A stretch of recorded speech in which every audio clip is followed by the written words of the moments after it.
Assalamualaikum warahmatullahi wabarakatuh. Kembali lagi di channel Holistik 16.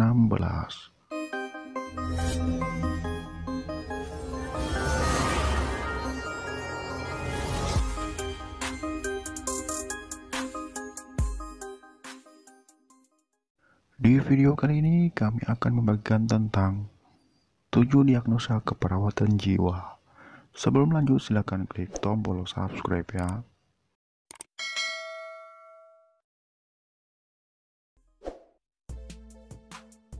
Jangan berpikir bahwa kamu tidak berisiko mengalami gangguan jiwa, karena setiap orang di dunia ini berpotensi mengalami gangguan kejiwaan. Menurut data Badan Kesehatan Dunia WHO, sekitar 25% penduduk dunia mengalami gangguan jiwa. Berarti 1 dari 4 orang mengalami gangguan kejiwaan. Ayo, siapa di antaranya? Jadi, kamu harus tahu apa saja diagnosa gangguan keperawatan jiwa yang sering terjadi di masyarakat.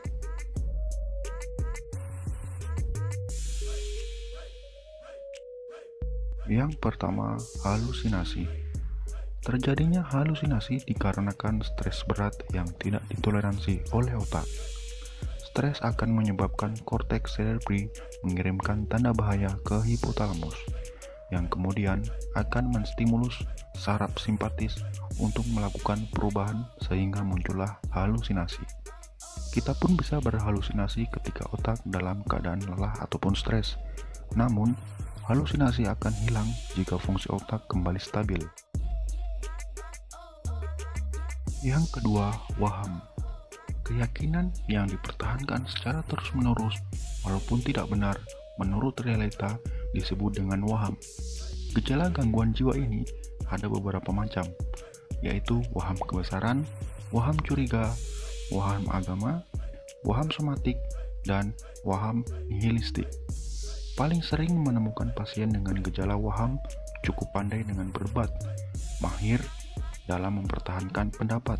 Bahkan kalau kita tidak kuat dengan realita normal, kita pun juga ikut-terikut dalam wahamnya.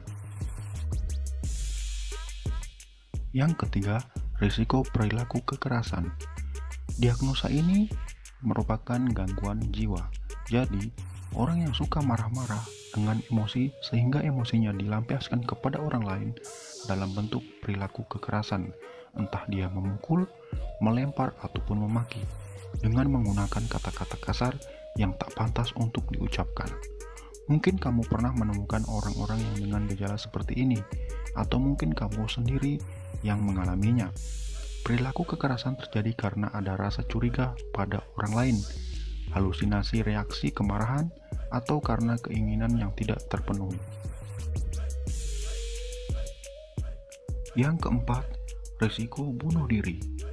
Mencederai diri sendiri yang dapat mengancam kehidupan.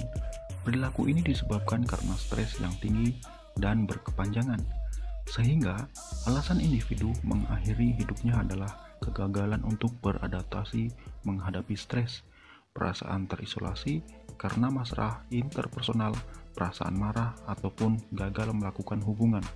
Berarti kamu atau temanmu yang pernah ingin mencoba untuk bunuh diri dengan mengakhiri hidupnya, waspadalah. Itu juga termasuk gejala gangguan jiwa loh. Yang kelima, isolasi sosial. Pasien dengan diagnosa isolasi sosial, mereka menolak untuk bertemu dengan orang lain, apalagi orang yang baru dikenal. Sebesar apapun usaha kita untuk mengajaknya berkomunikasi, akan sia-sia. Jangankan untuk menjawab pertanyaan, kontak mata pun saja tidak ada. Yang keenam, harga diri rendah. Pasien selalu mempersepsikan dirinya dengan negatif. Pasien dengan diagnosa ini merasa dirinya tidak berharga, tidak berarti, dan rendah diri yang berkepanjangan. Akibatnya, evaluasi diri yang negatif terhadap dirinya, kemampuan diri sendiri. Mereka tidak ada motivasi diri untuk melakukan apapun. Pasien seperti ini biasanya dilatar belakangi oleh seringnya ungkapan yang melecehkan dirinya, baik dari keluarga, seperti orang tua ataupun saudara. Yang ketujuh, defisit perawatan diri. Hilangnya kemampuan pasien untuk merawat diri karena dipengaruhi oleh faktor proses berpikir mereka yang tidak normal.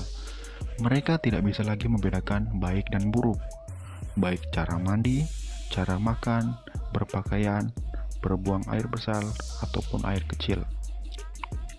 Begitupun kita harus mengajarkan mereka dengan membutuhkan kesabaran yang penuh. Ya, itu mungkin 7 diagnosa gangguan jiwa yang sering terjadi di masyarakat. Supaya kamu tidak didiagnosa menderita gangguan jiwa, maka kenailah gejala, karena jika kamu menemukan suatu di antara gejala tersebut, bersegeralah berkonsultasi dengan dokter ataupun perawat psikiater. Semoga informasi ini bermanfaat. Tetap ikhtiar dan berdoa kepada Allah Subhanahu wa Ta'ala. Terima kasih telah menonton video ini. Salam sehat untuk Indonesia. Wassalamualaikum warahmatullahi wabarakatuh.